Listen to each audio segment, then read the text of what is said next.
بسم الله الرحمن الرحيم.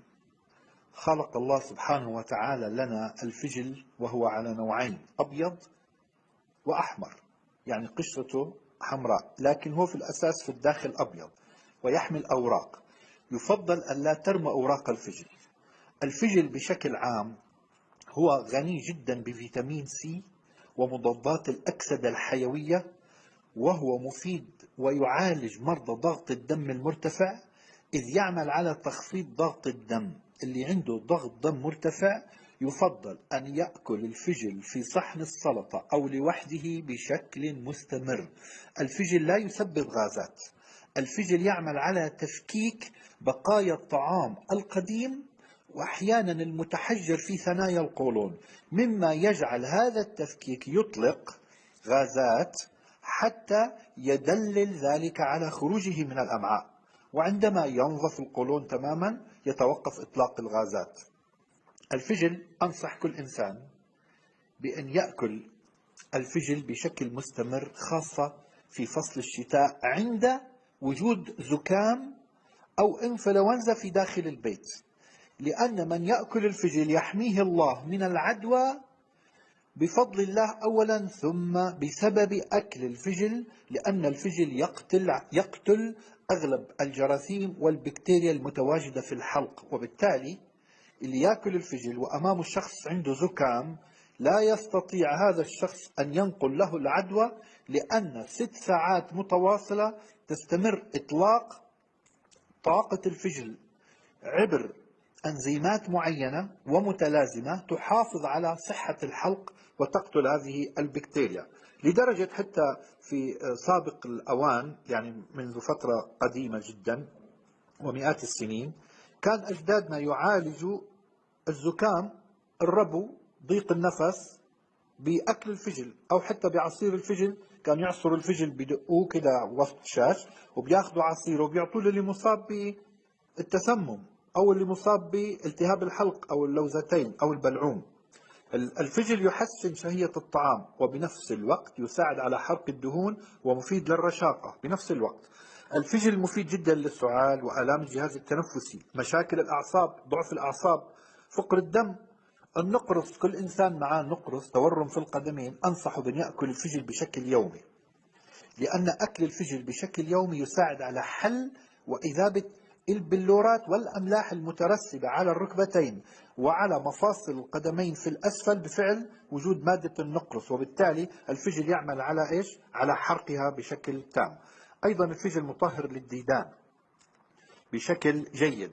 اللي عنده ديدان خاصة الأطفال إذا أكلوا الفجل يساعد على قتل الديدان في داخل هذا الجسد. إذا أنصح الجميع ممن يعانون من ارتفاع ضغط الدم أو خفقان في القلب أو الصداع بأن يأكل الفجل، لأن الفجل به مستويات مرتفعة من البوتاسيوم والكالسيوم والمغنيسيوم بالدم، وهذه نسب لا توجد في أي نوع من أنواع الخضر مجتمعة بهذا الشكل الكبير.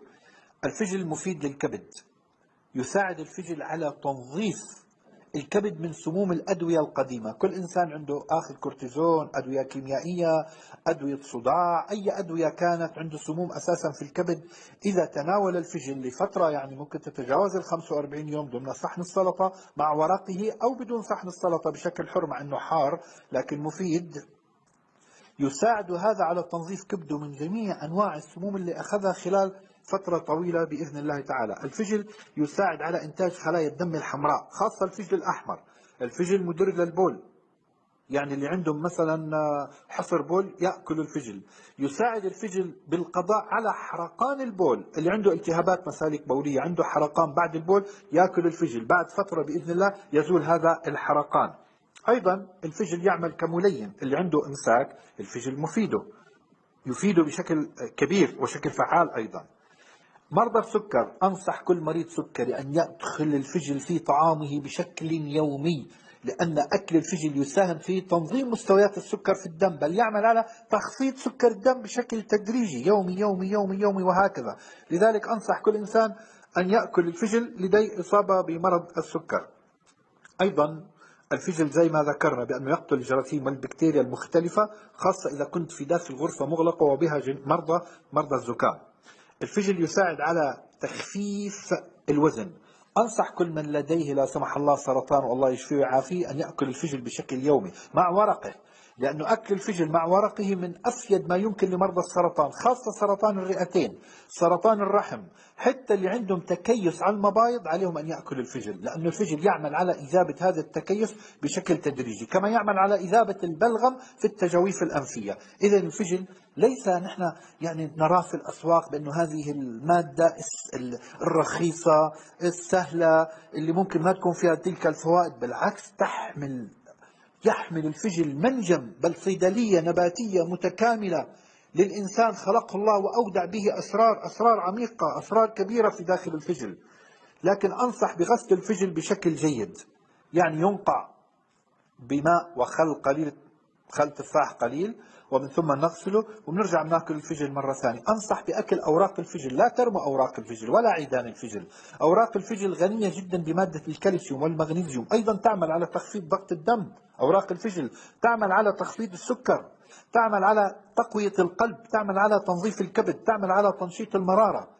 حتى اللي عاملين إزالة مرارة مفيد جدا لهم ورق الفجل مع الفجل، لأنه يعمل جزئيا عمل المرارة. تخيلوا يعني سبحان الله على الخلق من المادة الخضرية. الفجل مفيد جدا لكل إنسان يعاني من الاكتئاب، الإرهاق، التعب، الكسل، الخمول، ضعف الذاكرة، ضعف الأعصاب، تلاسيميا، المنجلي. كل من لديهم مرض التلاسيميا والمنجلي عليهم بتناول الفجل بشكل يومي. ينبغ الفجل بشكل صحيح، ولا يولد غازات إلا فترة بس محدودة كم يوم، ثم لا ما عاد يولد غازات. أتمنى منكم أن تكونوا قد استفدتم من هذه المعلومة، وإلى معلومات جديدة بإذن الله تعالى. معكم خبير التغذية والطاقة محمد عمر أبو راشد، دبي.